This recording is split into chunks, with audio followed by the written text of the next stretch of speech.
ஒரு நாவு போதாதே, நீர் செய்ததை சொல்ல இந்த ஆயுள் போதாதே.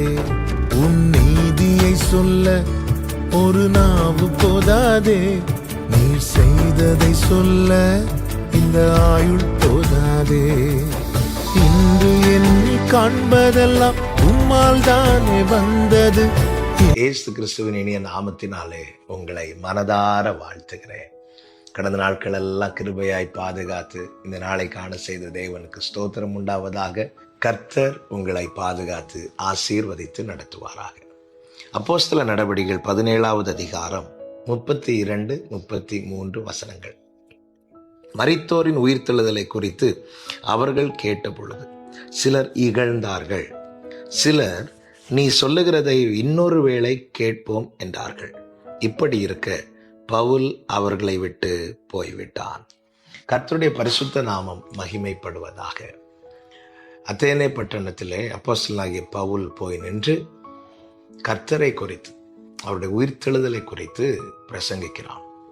இந்த பிரசங்கத்தை கேட்டு சிலர் என்ன செய்தார்கள் என்றால் இகழ்ந்தார்கள்.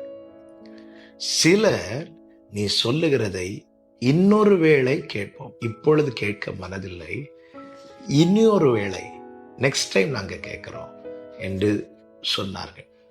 இந்த நிலையிலே பவுல் அவர்களை விட்டு போய்விட்டான் என்று வேதம் சொல்லுகிறது. அதன் அர்த்தம் என்ன? இன்னொரு வேளை என்று சொன்னார்களே, அப்படி ஒரு வேளை அவர்களுக்கு கொடுக்கப்படவில்லை அல்லது கிடைக்கவில்லை.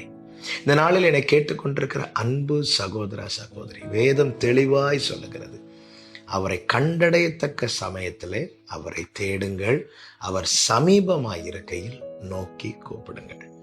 நம்மை நோக்கி இந்த அழைப்பின் சத்தம், இந்த இரட்சிப்பின் சுவிசேஷம் வரும்போது, கர்த்தருடைய வார்த்தை வரும்போது, வார்த்தைக்கு முன்பாக நாம் நம்முடைய இருதயத்தை தாழ்த்தி நாம் நம்மை ஒப்பு கொடுக்கும் போது, அந்த வார்த்தை எதற்காக அனுப்பப்பட்டதோ அது நம்முடைய வாழ்க்கையில கிரியை செய்வது மாத்திரமல்ல, நாம் காக்கப்படுவோம், மீட்கப்படுவோம், அழிவுக்கு தப்பு வைக்கப்படுவோம்.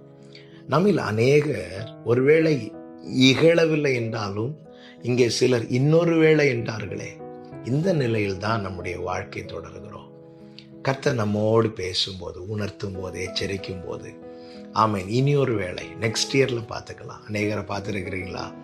எதற்கு அநேகரை பார்க்கணும்? நம்மில் அநேகர் கூட அப்படித்தானே. ஒரு இயர் எண்டு வரும்போது சில காரியங்களை விடணும்னு தீர்மானிக்கும் போது உடனே நம்ம என்ன சொல்லுவோம்? புது வருஷத்துல இந்த இயர் எண்டில், இந்த டிசம்பர் 31 இந்த காரியத்தை விட்டுரும், அல்லது பர்த்டே வரட்டும், அல்லது குட் ஃப்ரைடே, ஈஸ்டர், இந்த மாதிரி வரும்போது இனி இந்த குட் ஃப்ரைடேயோட, இந்த ஈஸ்டரோட, இப்படி நம் காலத்தை முன்வைக்கிறோம். காலத்தை முன்வைத்து இன்னொரு வேளை, இன்னொரு வேளை என்கிறோம். ஒரு நாள் பிறப்பதையே நீ அறியாய் என்றல்லவா வேதம் நமக்கு சொல்லுகிறது. ஆமே, எத்தனை பேர் கேரண்டியா சொல்ல முடியும் நாளைக்கு நான் இருப்பேன் என்று? யாருக்குமே சொல்ல முடியாது. கர்த்தருடைய கிருபை வந்து தட்டவில்லை என்றால் நம்மால் கண் திறக்க முடியாது. இப்படி இருக்க நம்மை நோக்கி வருகிற சத்தம், நம்மோடு தேவன் இடைபடுகிற காரியம், இதுதான் இந்த கிருபையின் காலம். இந்த கிருபையின் காலத்தை சரியாய் பயன்படுத்துகிறவர்கள் என்ன செய்வார்கள்? 34வது வசனத்தில் சொல்லப்பட்டிருக்கிறது, சிலர் அவனை பற்றி கொண்டு விசுவாசிகளானார்கள். சிலர் என்ன பண்ணாங்க தெரியுமா? சொல்லப்பட்ட அந்த வார்த்தையை அப்படியே ஏற்றுக்கொண்டு விசுவாசிகளானார்கள்.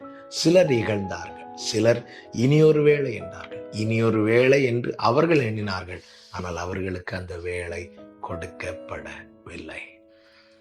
நமக்கு தெரியாதுங்க, நம்முடைய வாழ்க்கையில பல தருணங்கள் கிடைக்கப்பட்டிருக்கலாம், ஆனால் இதே போல இன்னும் நிறைய தருணம் கிடைக்குமா என்பது நமக்கு தெரியாது. கண்டடையத்தக்க சமயம் சமீபமாக இருக்கிற நேரம், இந்த கிருபையின் காலத்திலே, இந்த கிருபையின் வாசல் அடைபடும் முன்னமே இடம் கொடுங்கள், மீட்கப்படுங்கள், ரட்சிப்படையுங்கள். கர்த்தர் உங்களை ஆசீர்வதிப்பாராக. நல்ல தகப்பனே, இரக்கமுள்ள பிதாவே, கிருபையா இந்த நாளில் எங்களோடு இடைப்பட்டிருப்ப பல நேரத்தில் நாங்கள் இனி ஒரு வேளை என்று சொல்லி ஆண்டவர் விலகுகிறவர்களாக இருக்கிறோம். தயவாய் மன்னித்து ஆண்டவரே, வார்த்தைகளுக்கு செவி கொடுத்து எங்கள் கவனத்தை அதன் மேல் வைத்து எங்களை மாற்றிக்கொள்ள கிருபை தாரும். இயேசுவின் நாமத்தில் பிதாவே, ஆமென்.